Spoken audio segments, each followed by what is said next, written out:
Saya percaya kalau melihat keadaan sekarang, saudara, ini sudah tidak lama lagi, saudara, Tuhan akan datang ke dalam dunia ini. Karena apa yang Tuhan sudah firmankan, apa yang Tuhan sudah sampaikan, di mana saja, saudara, terjadi peperangan, terjadi gunung berapi, saudara. Tapi saya percaya ada banyak hal hari-hari ini orang Kristen mengalami kegagalan dalam hidupnya. Tapi saya percaya ketika kita hidup sungguh-sungguh di dalam Tuhan, kita mengatakan kita tidak akan mungkin mengalami kegagalan dalam hidup kita. Haleluya. Kita harus perlu menjaga setiap kekudusan kita, karena ketika kedatangan Tuhan maka kita akan ada jaminan kita pasti diselamatkan, saudara. Oleh karena sebab itu, di pagi hari ini saya akan membahas tentang kitab Amsal, Bapak Ibu Saudara. Di dalam kitab Amsal 24 ayat yang ke-16, tolong buka. Silakan. Menghormati firman-Nya, saya undang kita bangkit berdiri. Amsal 24 ayat yang ke-16. Sebab 7 kali orang benar jatuh, namun ia bangun kembali, tetapi orang fasik akan roboh dalam bencana. Silakan duduk. Saudara, saya percaya lewat kitab Amsal ini banyak hal yang Tuhan singkapkan dalam setiap kehidupan kita sebagai orang percaya. Nah, sesuai dengan tema yang saya bawakan hari ini, kegagalan bukan akhir dari segalanya. Nah, kita tahu bersama, kata gagal adalah satu kata yang sangat ditakuti oleh semua orang. Sekali lagi saya katakan, kata gagal adalah satu kata yang sangat ditakuti oleh semua orang. Siapapun kita, tua, muda, kaya, miskin, semua kita pernah mengalami namanya kegagalan di dalam kehidupan kita.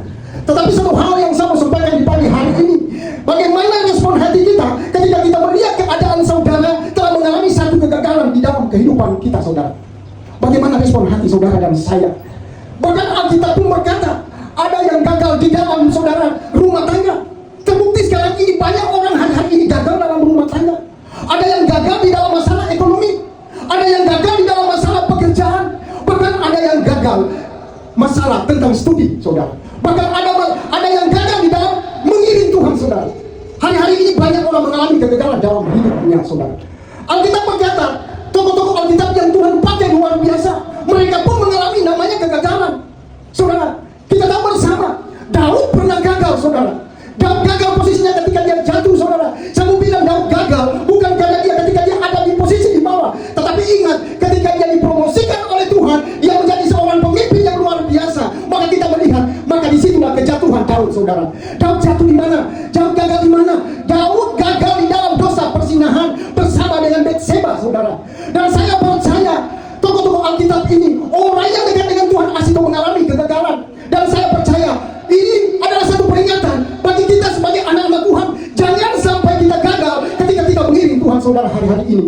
Ini sangat menentukan. Ada yang gagal, saudara, di dalam pelayanan hari-hari ini. Ini sudah terjadi. Saudara, banyak anak-anak Tuhan, saudara, gagal dalam melayani, saudara. Bahkan gagal mengiring Tuhan, saudara. Bapak Ibu Saudara, di bagian ini saya punya kesaksian. Saya juga pernah mengalami kegagalan dulu. Pada waktu saya bertobat, saya pernah jatuh, saya pernah gagal, saudara. Tetapi saya memiliki kesadaran ketika saya jatuh, saudara, saya pernah mengalami kegagalan, tetapi saya mau belajar dari setiap kegagalan-kegagalan, setiap hal-hal yang pernah menjatuhkan saya pribadi. Saya sadar bahwa segala sesuatu apa yang ketika kita gagal itu yang Tuhan tidak mau, saudara. Saya mau bilang hari ini kita jangan kepala kita tertunduk. Jangan kita hanya berfokus kepada satu kegagalan. Saudara, saya percaya hari-hari ini Tuhan sangat mengasihi saudara dan saya. Karena Tuhan tempatkan saudara di muka bumi ini supaya kita bukan karena kita gagal, tetapi kita ditempatkan Tuhan di muka bumi ini supaya kita diberkati oleh Tuhan.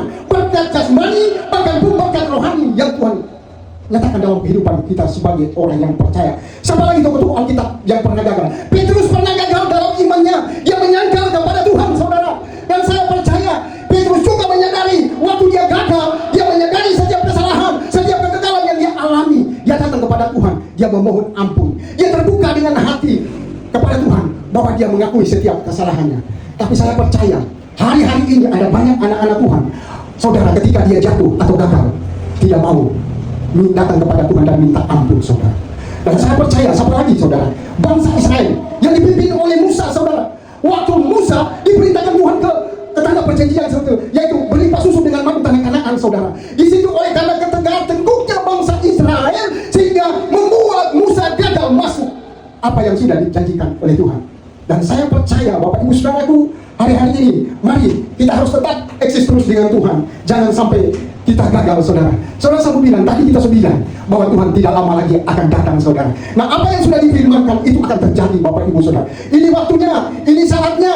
Jangan lagi kita main-main dengan keadaan dan situasi ini. Firman Tuhan berkata, tetapi satu hal yang saya berkata lewat firman ini, saya mengambil rema firman ini, saya menangkap setiap firman yang saya sampaikan hari ini, bahwa rancangan Tuhan tidak pernah gagal dalam kehidupan Daud. Rancangan Tuhan juga tidak pernah gagal atas kehidupan Petrus. Rancangan Tuhan tidak pernah gagal atas kehidupan Musa. Bahkan rancangan Tuhan tidak pernah gagal atas kehidupan saudara dan saya, saudara. Tuhan ini luar biasa, saudara. Tuhan tidak pernah memberikan kegagalan di dalam kehidupan saudara dan saya. Tuhan rindu supaya kita selalu memperoleh kemenangan di dalam setiap kehidupan kita. Tetapi saya mau bilang, belajarlah seperti Ayub, saudara. Ayub dia berkata begini, aku tahu bahwa engkau sanggup melakukan segala sesuatu dan tidak ada rencanamu yang gagal. Saudara, tidak ada rencana. Ayub bilang, setiap rencana yang Tuhan nyatakan dalam kehidupannya tidak ada yang gagal. Makanya segala sesuatu Tuhan akan buat spesial bagi saudara dan saya. Asalkan kita hari-hari ini, ketika kita ada di muka bumi ini, kita harus lebih sungguh-sungguh lagi dengan Tuhan, saudara. Saudaraku, saya percaya kalau hari ini kita menerima rancangan Tuhan, kita harus lebih giat lagi, saudara. Melakukan apa yang Tuhan inginkan dalam setiap hati kita, saudara. Nah, di sini dikatakan juga mengapa kita gagal. Padahal kalau kita lihat, kita setia ke ibadah, kita setia ke gereja. Tetapi itu kenapa kita harus gagal, saudara? Kenapa kita harus gagal, tuh? Saya dengar baik bahwa kegagalan adalah satu proses bagi kita menuju kepada kemenangan. Wow, makanya terlalu penting sekali belajar dari namanya kegagalan, saudara. Saya kemarin ketika ada di Biaro, saya bertemu dengan satu bapak. Dia bilang begini, Pak Refli, kita sudah 3 kali kasih masuk kita anak di angkatan. Pertama dia masuk di kepolisian, dia bilang gagal. Kedua, dia kasih masuk di angkatan laut, gagal. Dan yang ketiga, saya sampaikan begini, Pak, jangan engkau kejut dan tawar hati, kata firman Tuhan, sebab aku besertamu. Itu Tuhan yang beserta dengan Bapak. Percaya, mungkin kalau hari ini Bapak akan melihat bagaimana kuasa Tuhan berlaku atas kehidupan anak saudara. Bapak Ibu, ketika dia anaknya mencalonkan diri mengikuti angkatan darat, dan kemarin, bulan yang kemarin, anaknya lulus. Saya bilang, itu karena lewat kegagalan, Tuhan harus belajar. Tuhan akan belajar di mana titik kita ketika kita mengalami kegagalan. Tapi satu hal saya bilang, ketika orang hidup di dalam Tuhan, tidak ada kata gagal. Ada orang yang bilang, mungkin ini so kita takdir. Saudara, di dalam Tuhan tidak ada kata takdir, saudara. Tidak ada. Kalau bersama Tuhan, itu kepastian yang ada. Amen. Tuhan menang terus. Setiap saat orang akan mengalami kemenangan yang Tuhan beri dalam kehidupan kita. Saudara, kegagalan adalah satu proses bagi kita untuk menuju kepada kemenangan. Nah, firman Tuhan berkata dalam Roma 9 ayat 6, akan tetapi firman Allah tidak mungkin gagal. Tidak akan mungkin firman Tuhan gagal. Artinya Tuhan memberikan kemenangan karena Dia mengasihi kita. Roma 8 ayat 37. Itu janjinya. Itu janji Tuhan. Sudah Dia nyatakan dalam kehidupan kita. Tapi satu hal menjadi rema kita di pagi hari ini. Ini hal-hal yang membuat kita gagal, saudara. Yang pertama, ada 4 hal penyebab kegagalan dalam hidup kita atau dalam hidup manusia. Yang pertama, ini menjadi rema, kesombongan, saudara. Karena kesombongan. Amsal 8 ayat 13 berkata, takut akan Tuhan ialah membenci kejahatan. Aku benci kepada kesombongan, tingkah laku yang jahat dan mulut penuh tipu muslihat. Sekali lagi, takut akan Tuhan ialah membenci kejahatan. Aku benci kepada kesombongan, ketongkakan, tingkah laku yang jahat dan mulut penuh dengan tipu muslihat, saudaraku. Saudara, ini yang membuat kita, kenapa setiap saat kita gagal? Seringkali kita tidak bisa mengontrol hal ini. Berbicara tentang kesombongan, Bapak Ibu Saudaraku, dosa kesombongan berasal dari hati yang menolak kebenaran dan meremehkan manusia, saudara. Ini sifat orang yang sombong. Saudaraku, kesombongan adalah akar dari segala dosa, akar dari segala dosa manusia. Saya percaya hari-hari ini, saya bilang jangan engkau gagal sampai hari dan detik ini. Kita harus tinggalkan apa yang ada dalam hati kita. Setiap sifat kita, kelakuan, tingkah laku kita yang sombong, kita harus singkirkan dari kehidupan kita. Ketika tidak ada lagi kesombongan, dan saya percaya saudara dan saya pasti berkenan di mata Tuhan, saudara. Saya percaya kesombongan adalah satu tindakan yang melanggar hukum Allah. Tuhan tidak suka hal ini, namanya kesombongan, saudara. Kesombongan adalah satu dosa yang dibenci oleh Allah, saudaraku. Dan saya percaya, saya bilang, saudara, Dari mana asal dosa kesombongan? Saudara, tentu kita tahu bersama, tentu dari Lucifer, saudara. Lucifer adalah malaikat memuji. Malaikat yang dikagumi oleh Tuhan. Oleh karena dia tidak mentaati Tuhan, sehingga Tuhan lemparkan dia ke muka bumi ini. Nah inilah sehingga Lucifer ada di muka bumi ini mulai terkontaminasi namanya kesombongan. Apa hal-hal yang tidak benar, tidak berkenan di mata Tuhan, dia sudah sebarkan di dalam dunia ini, sehingga akibatnya manusia ada dampak di dalam kesombongan, saudara. Dan saya percaya, saudara, hari-hari ini kita harus membuang jauh-jauh namanya kesombongan dalam setiap kehidupan kita. Nah, bagaimana ciri-ciri orang yang sombong, saudaraku?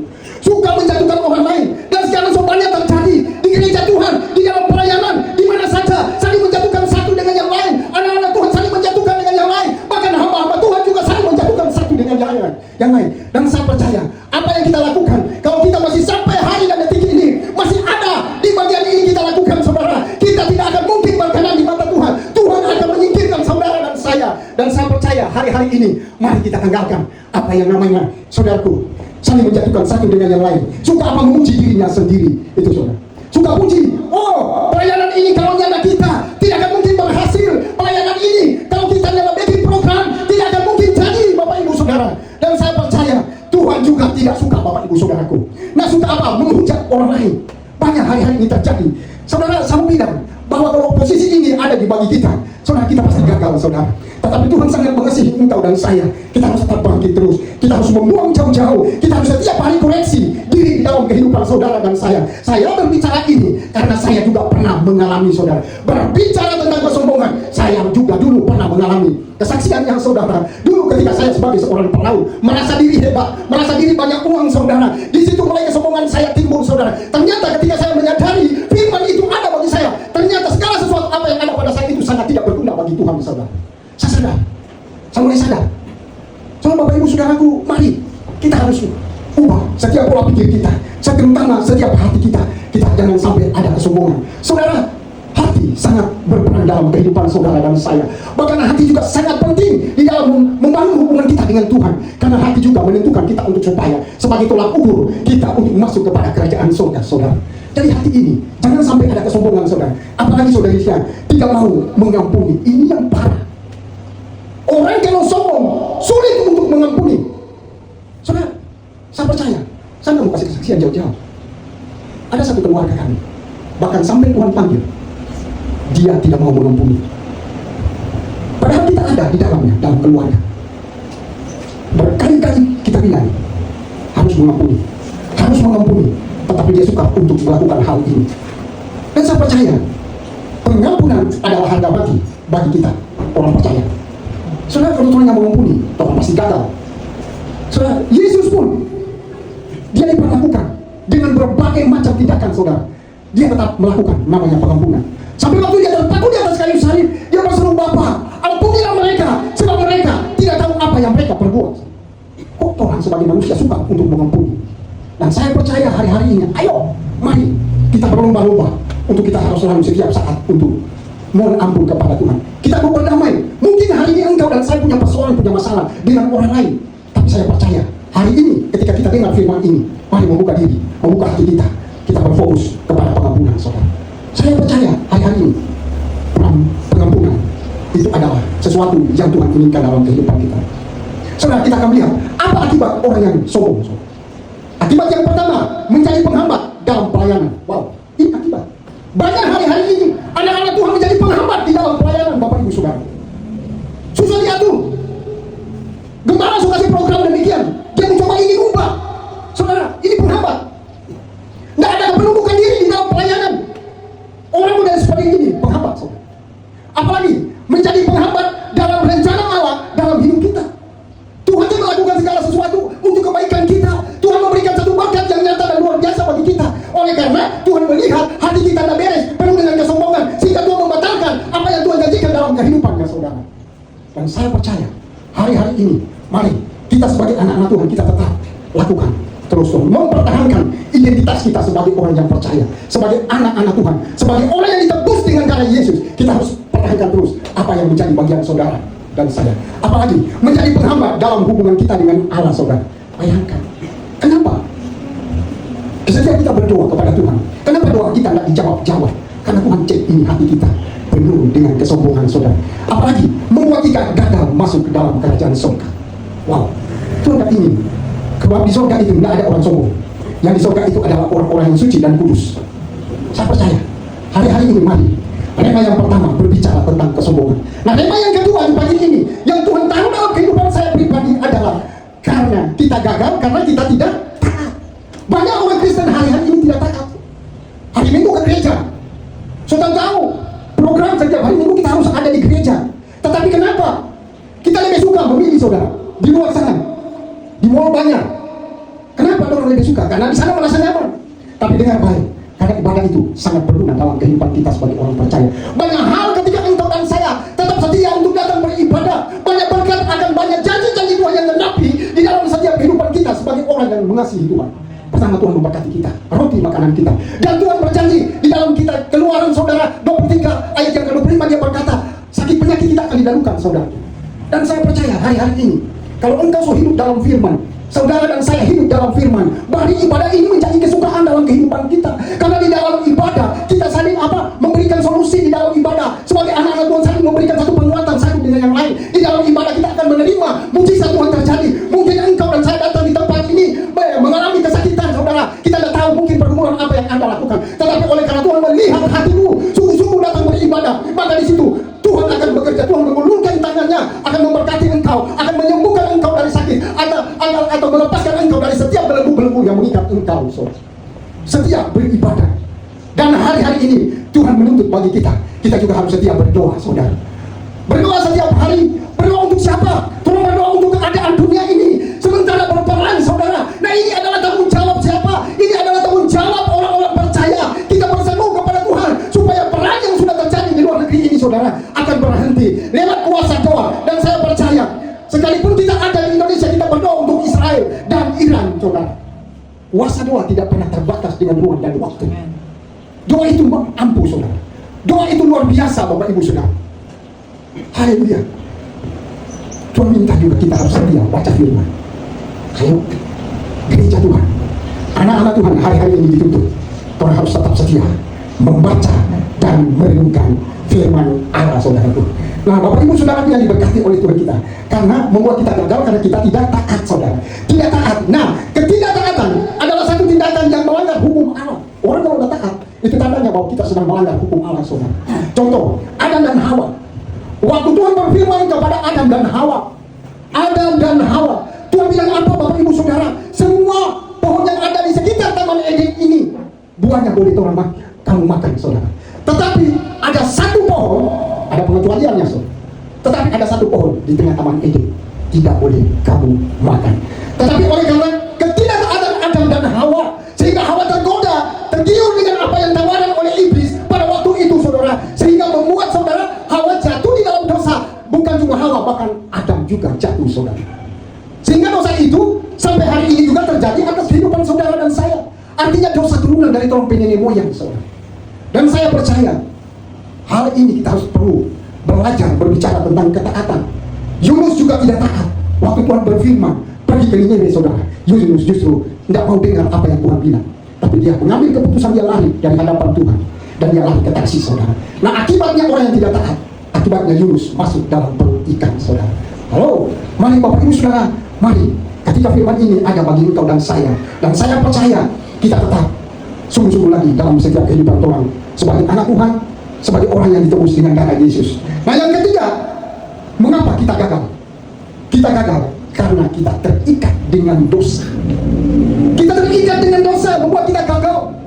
Roma 3 ayat 23, saudara, berkata, karena semua orang telah berbuat dosa, telah kehilangan kemuliaan Allah.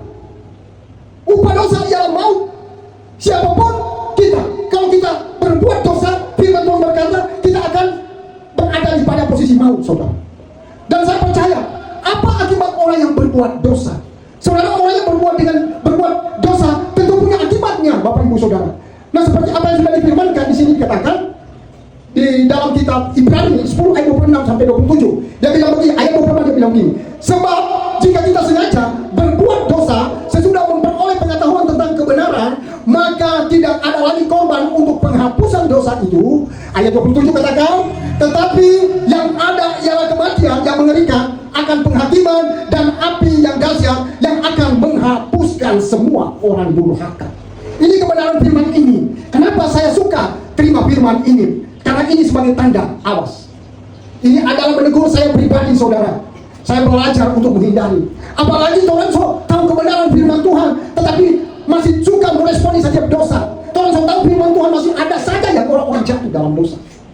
Tapi saya percaya, kalau kita memiliki iman yang luar biasa, mustahil kita akan jatuh. Mustahil akan jatuh.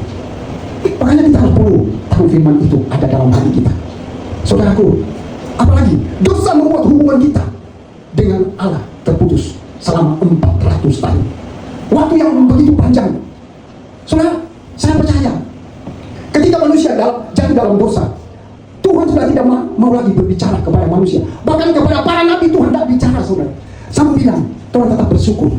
Oleh karena kasih dan anugerah, ketika Yesus diutus ke dalam dunia, sehingga dia membuat hubungan kita kembali tersambung dengan Bapa di surga, saudara. Oleh karena Yesus, dia mengorbankan Yesus supaya menjadi penebusan di dalam setiap kehidupan saudara dan saya. Dia yang tidak berdosa dijadikan berdosa, kita yang berdosa disucikan oleh karena darahnya, saudara. Tapi sekarang masih banyak orang Kristen masih suka mengasih salib Yesus, saudara. Banyak orang Kristen suka salib Yesus sekarang. Kalau kita ada di posisi itu, masih suka berbuat dosa, bertobat, sekali lagi bertobat, kita akan gagal. Pasti gagal. Tuhan gagal menjadi Tuhan. Dosa membuat kita apa? Menderita jauh dari kasih Allah. Orang kalau hidup dalam dosa, dia tidak akan mengalami kasih Allah dalam hidupnya. Dan hari-hari ini, dan saya percaya lewat kebenaran firman Tuhan ini, mari kita saling mengingatkan satu dengan yang lain. Dan saya percaya kita hidup supaya engkau dan saya, ketika Tuhan datang pada kali yang kedua, Tuhan semua terangkat. Karena kita disucikan dari dosa, kita tidak mau lagi ada di area dosa ini.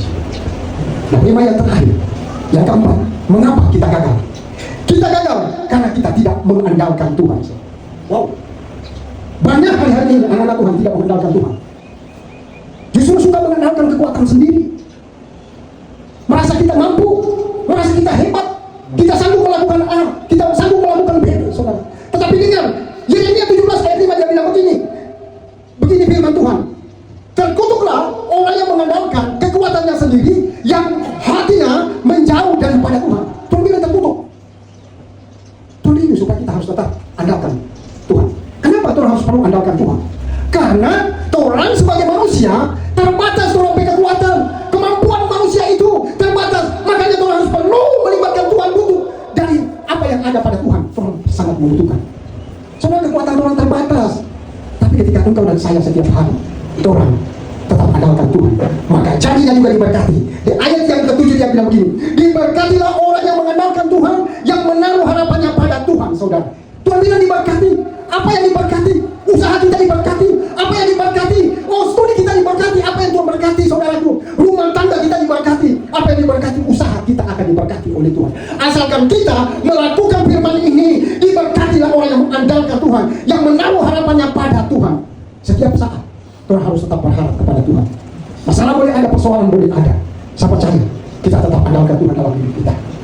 Dan hari-hari ini Tuhan kalau tidak bergantung kepada Tuhan, aduh. Bapak Ibu Saudara, saya punya kesaksian. Saya dulu pernah melakukan satu usaha. Saya pernah juga punya usaha bebek, tetapi oleh karena keegoisan yang pribadi saya seringkali kita nggak mau dengar apa orang bilang. Saudara, bahkan jujur kita belajar untuk memakai kekuatan saya sendiri. Kita pakai logika sendiri. Saudara, ketika 1 bulan, 2 bulan ketika saya membangun usaha bebek ini, kita tahu modalnya sangat besar. Saudara, proses waktu berjalan singkat, Bapak Ibu Saudara, karena kita tidak melibatkan Tuhan dalam usaha ini, sehingga Tuhan izinkan saya pribadi mengalami kebangkrutan sampai titik nol, saudara. Tapi kedua kali kita lagi mencoba untuk membangun usaha, tetapi Tuhan sudah tidak izinkan lagi untuk saya berkembang. Dan ternyata punya rencana Tuhan dalam kehidupan saya pribadi. Apa yang Tuhan rencanakan dalam hidup saya? Nah, inilah Tuhan mau saya harus terlibat dalam pelayanan, saudara. Tapi aku Tuhan, kalau memang ini rencana Tuhan untuk kehidupan saya pribadi, saya bersedia. Saya bersedia apa yang Tuhan mau, saudara. Hari-hari ini mari Bapak Ibu Saudara, kalau engkau ingin hidupmu diberkati oleh Tuhan, mari kita di pagi hari ini kita mau bilang andalkan Tuhan dalam hidup kita. Andalkan Tuhan, jangan tolong pakai kekuatan Tuhan. Nah, ciri-ciri orang yang mengandalkan Tuhan, kita akan melihat ciri-ciri orang yang mengandalkan Tuhan. Pertama, hatinya melekat pada Tuhan. Wow. Ciri-ciri orang yang mengandalkan Tuhan, hatinya melekat pada Tuhan, artinya memiliki persekutuan yang intim dengan Tuhan. Ada kerinduan setiap saat untuk selalu berhubungan dengan Tuhan. Setiap saat. Dan saya percaya, hari-hari ini banyak orang yang mengandalkan Tuhan. Ciri-cirinya seperti itu, saudara. Suka apa? Merenungkan firman Tuhan. Suka merenungkan firman Tuhan. Penting sekali bagi kita merenungkan. Jadi, pesan saya di pagi hari ini, jangan hanya sekedar kita membaca. Kalau kita membaca, kita harus perlu mengerti tentang kebenaran firman Tuhan. Nah, ketika firman Tuhan kita sudah mengerti, bahkan kita harus tetap lakukan firman ini. Lakukan kepada siapa? Kita praktekkan dalam kehidupan kita sehari-hari. Mulai dari keluarga kita, apa yang sudah difirmankan, sampaikan kepada keluarga engkau dan saya. Sampaikan kepada teman-teman yang ada di luar sana, saudara. Bahkan sekalipun orang yang tidak mengenal Kristus, itu yang harus perlu Tuhan sampaikan.